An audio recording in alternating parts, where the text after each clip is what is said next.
faith, family and freedom in Cuba, Belgium, Brazil, Congo, UK and all over the USA to crowds from 14 to 40,000. International leadership speaker, trainer and coach. Author of Learn to Raw Leadership, Attitude Hack, Live a More Excellent Life, 5 Battle Strategies of a Victorious Warrior. 2021 President's Lifetime Achievement Award recipient. Founding partner of the John Maxwell team. Toastmaster International Speech Competition semi-finalist.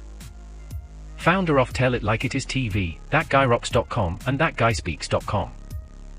Creator of Story Power TV, Transforming Grace TV, and Leading Leaders Podcast. Producer of 4 TV programs and podcasts for Liftable TV and World Trumpet Television as well as multiple social media channels. Please help me welcome J Loren Norris.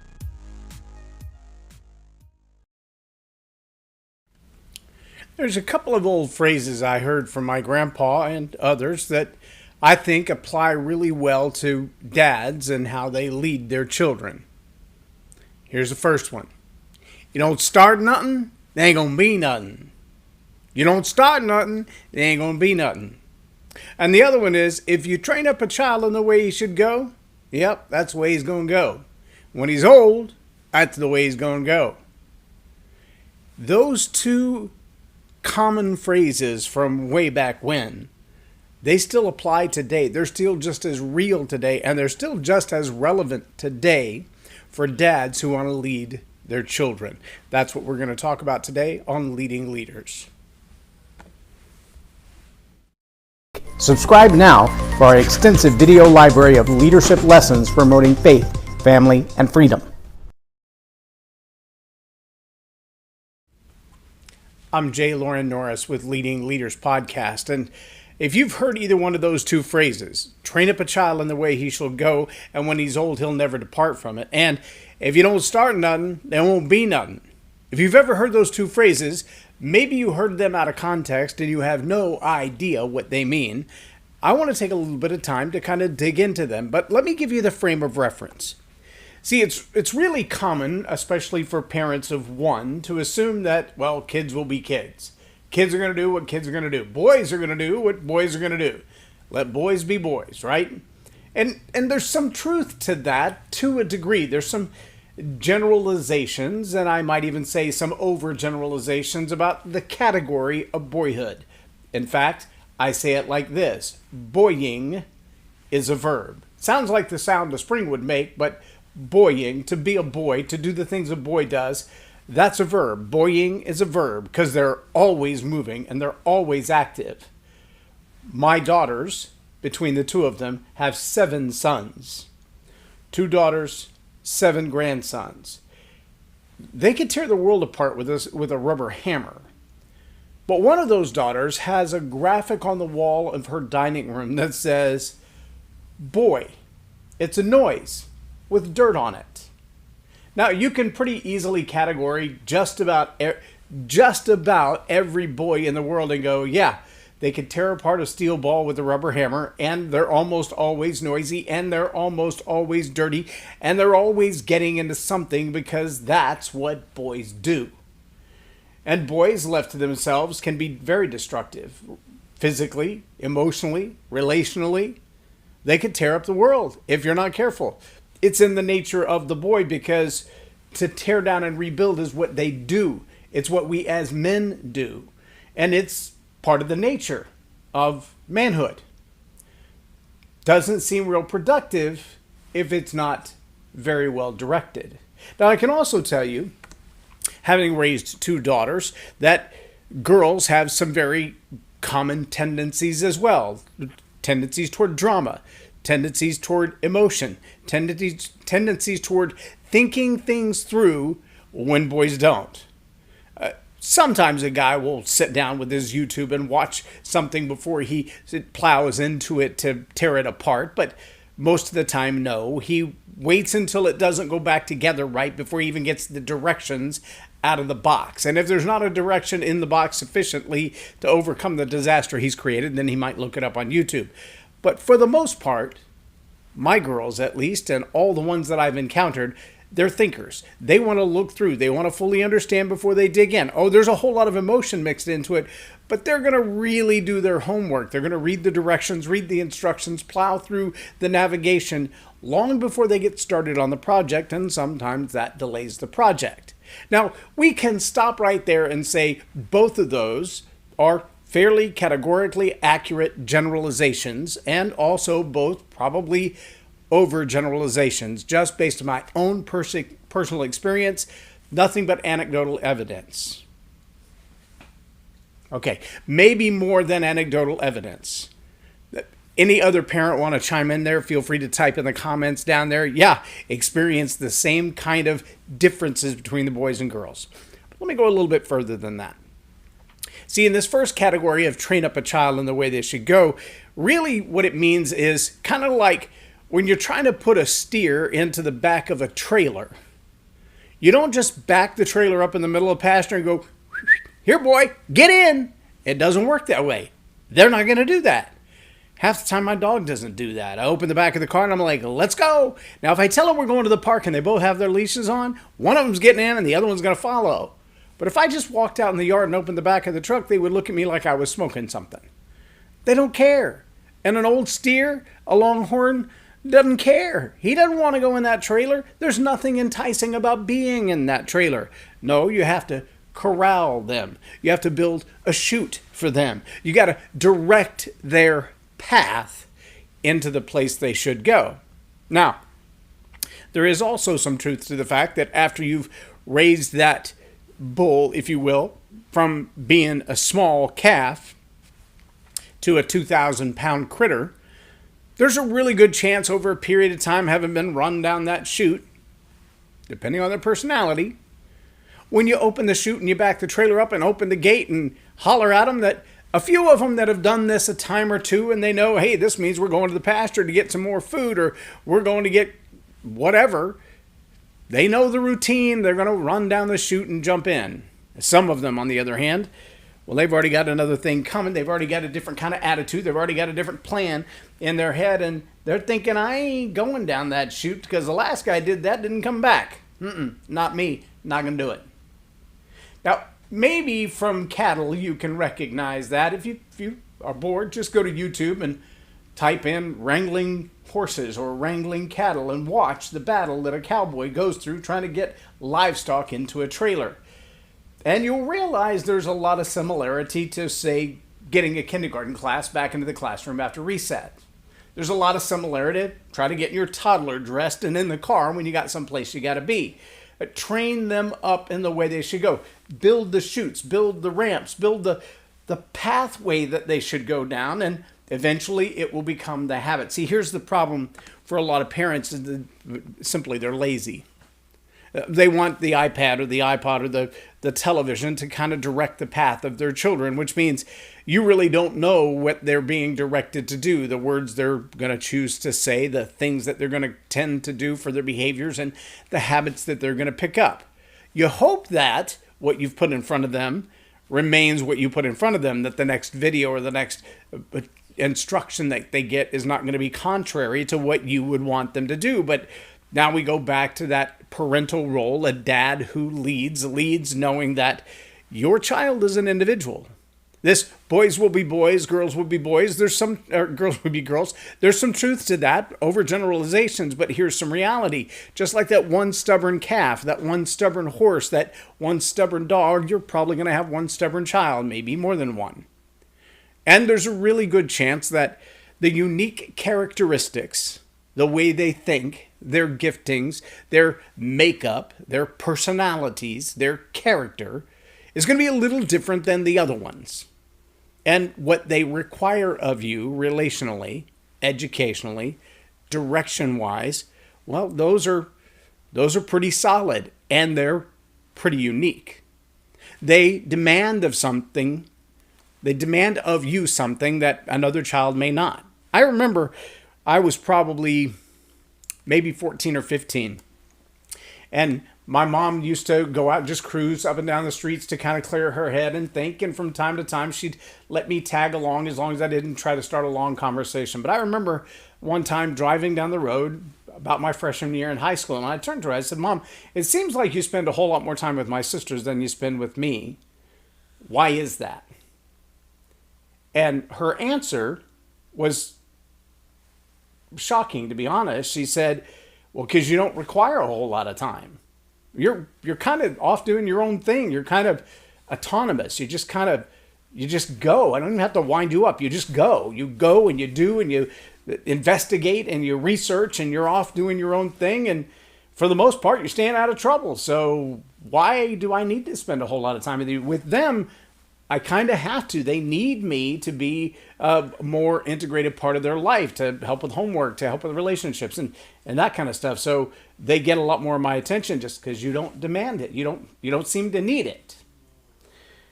Now I have to look back as a grown man and say, I probably didn't realize then that was a double-edged sword. It was I don't want to say a backhanded compliment, but it was a compliment to say, well, you're kind of self-sufficient. Go do your thing.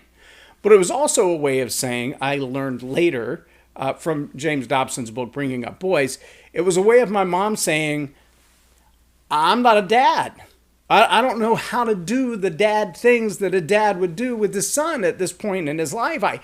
You're kind of over my head. Now, I wouldn't say that of all moms, but I would say that there are certain relationships that a man should have with a teenage boy, that a teenage boy should have with a man, that the best mom in the world can't fill that gap. She just doesn't get it. And that's not a judgment of any sort other than to say a Phillips screwdriver and a common screw don't always work well together. In fact, almost never. Can you remove one with the wrong kind of tool? And so there's a fit between a father and his son, between a man and a teenage boy, that coming of age, that understanding relational interactions, etc., that, well, it kind of requires a man to do it. If you've got teenage boys and you're a single mom, find a dad who has boys the same age, probably a dad of a boy that your boys hang out with, and ask him to step into that mentorship role. Ask him to kind of have some of those conversations that only a dad can have with a son. Ask him to spend a little more time with him. He's going to need that because they're like the chutes for the bull. They direct into the future, into where we ought to be going next, what really should be going on next.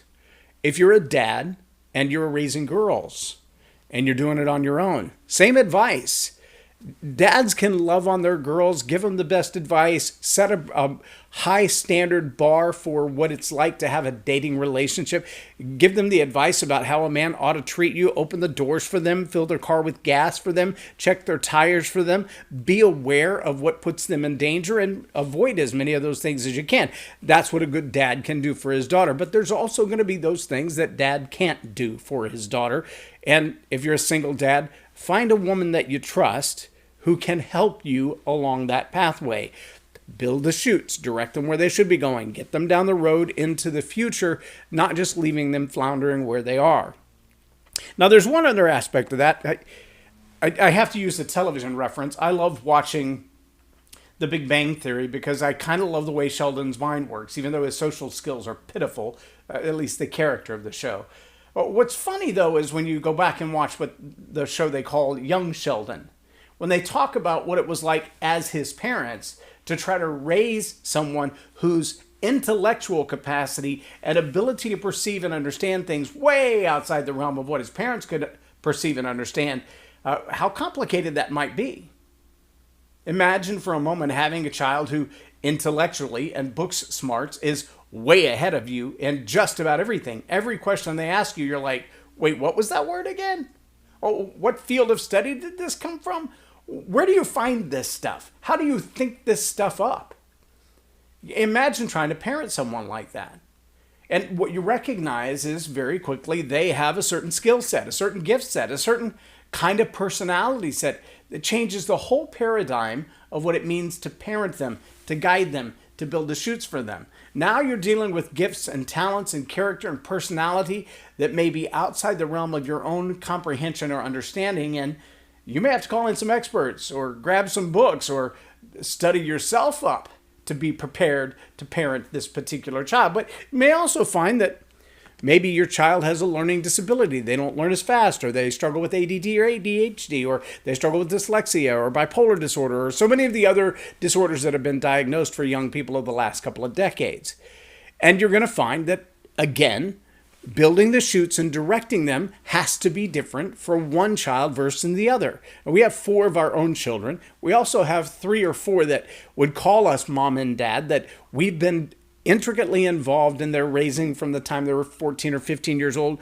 Some of them younger than that. One just celebrated his 23rd birthday. We've known him since he was 6. We've seen him through the entire process, graduate from high school. He's now a father of 2. The whole gamut. We've seen it all. And the relationship that we have with that young boy is that for a long time, there was no man in his mother's life. And so that young man looked to me like his father in a lot of aspects. And even in the last, year or so that we spent time with him, there was another young man that hangs out with us that had a real, bad attitude. And he started to trash talk me. And the other one said, don't do that. This guy's like my dad. And I won't let you talk about my dad like that. But that's a huge honor for me. But there were a lot of things in his life, in his personality, in his skill set that were different even than my own sons. There were a lot of things where I just kind of lumped them all together. And when I say the boys, there's 5 or 6 of them that are always hanging out together. A couple of them real troublemakers. A couple of them we had to run off. But when I say the boys, it's not just my 2 sons. It's all the guys they hang out with. And the way that I treat them collectively is a little different than the way I treat them each individually.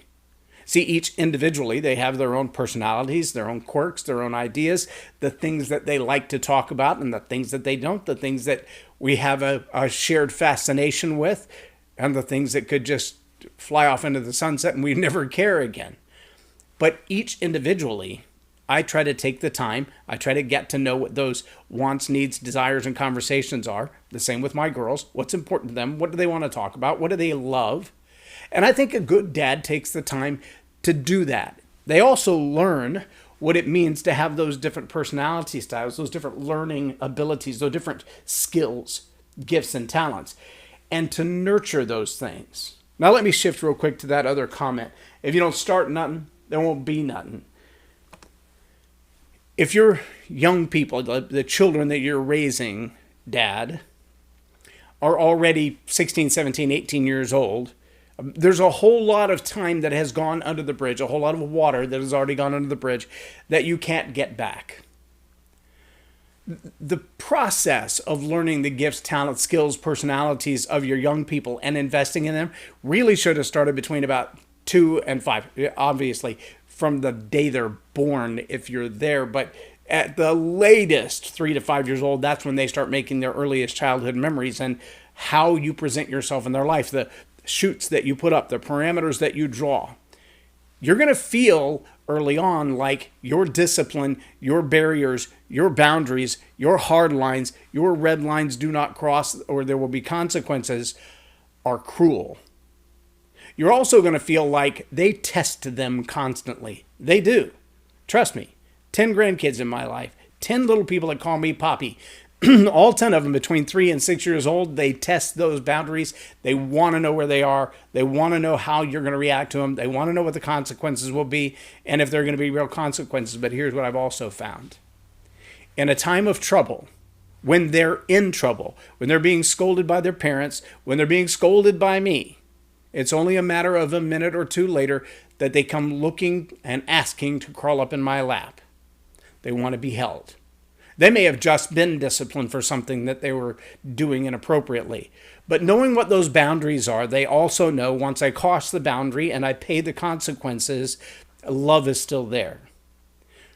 Dad, if you don't start that when they're toddlers, it's going to be really hard to set boundaries, to discipline, to build those chutes when they're 15, 16 years old and they feel like they're grown adults already, when they feel like they know everything. If they're in their 20s and you have not started that process of building the chutes, of explaining what boundaries are, chances are you're going to get that call from the local law enforcement to come pick them up because they've crossed boundaries they didn't know that were there. They're experiencing consequences that you never laid out for them. You never taught them that there will be a price to be paid for foolish behavior. If you don't start something, there won't be nothing. It's going to be up to you as a good dad to figure out what their characteristics are, figure out what their gifts, their talents, their skills, their personalities are, and invest in their lives that shoot, that discipline, that direction. Train them in the way they should go. What's right, what's wrong, what's a good work ethic, what's a good way to build relationships, what are things you shouldn't do in relationships. All of those are on your parenting skills. And they require you sometimes to do some homework outside your genre of vocation, to do some homework outside of what you care about, to study some things that you probably ought to know and probably don't yet know. And if you weren't raised by parents who took the time to build those shoots, to start something early on so that there will be something later on, some kind of relationship and boundaries, if you were raised outside of that, you're going to have to do some homework to prepare yourself for it. But I know for a fact that good dads who want to lead their children well, they do their homework. They learn about those characteristics, those gifts, those talents, and that character. And if you want to be a good dad, that's what you need to do. I'm J Loren Norris with Leading Leaders Podcast for Tell It Like It Is TV. Have a blessed day.